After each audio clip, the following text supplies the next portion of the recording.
I do appreciate all the views on my survival of sexual abuse videos, which I wasn't really expecting for it to get any more than maybe like 3 or 4 views maybe. And I'm actually surprised by the outcome. I've had, so many messages of, wow, that was a really brave thing to do. I don't think I could have done it. I mean, what happened from there, this, that, and the third, which I may, do a follow-up later to the events that took place after the fact, but maybe just not at this current moment in time, unless you just really want to hear it. This is Burrito. Say hi, Burrito. Hi, Burrito. But, and then I went from 0 to a whole 3 subscribers. Look at me, I'm coming up in the world, y'all. And it may not seem like a lot to most people, but it does mean a lot to me. So I do appreciate it. Isn't that right, Burrito? Yeah.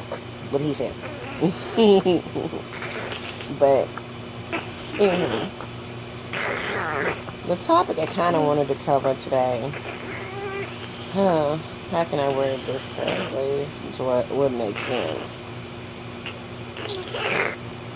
Now, in the home, what I've noticed, I mean, I don't know if this happens in everybody's home or what the case may be. I want to know what the difference between male and female children are. Statistically, the male children get treated better than the female children.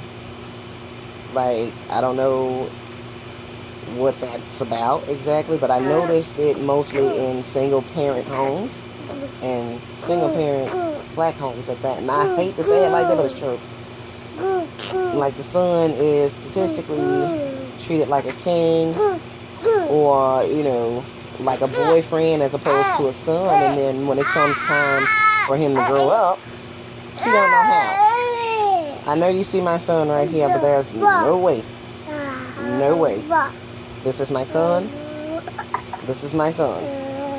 He is not being treated any better than any of my other kids. Just, strictly because he's a boy. It's not happening. Okay.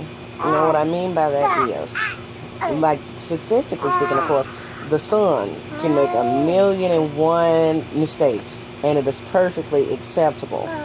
But the daughter, let her make one, all hell breaks loose, and they're like the worst person in the world. I'm not understanding that. Okay, for example, you see my son here.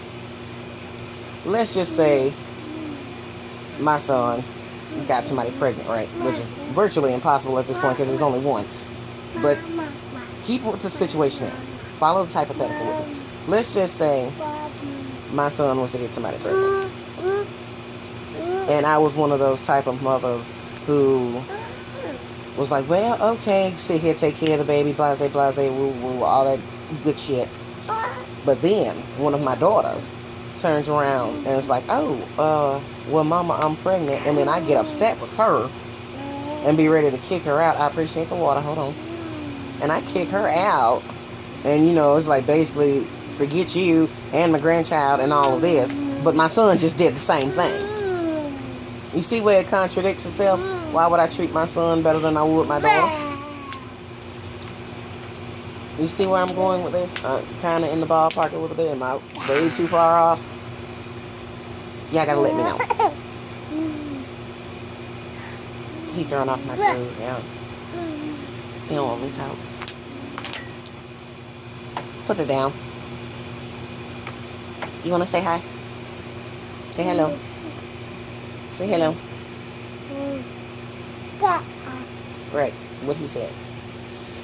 But why would I sit here, same situation, but one is a male and the other is a female? Why would I sit here and treat my daughter like it's just the worst thing in the world, and she should be punished and out on the street and to fend for herself, but my son just did the same thing and he can still stay at home and I take care of his responsibilities type thing?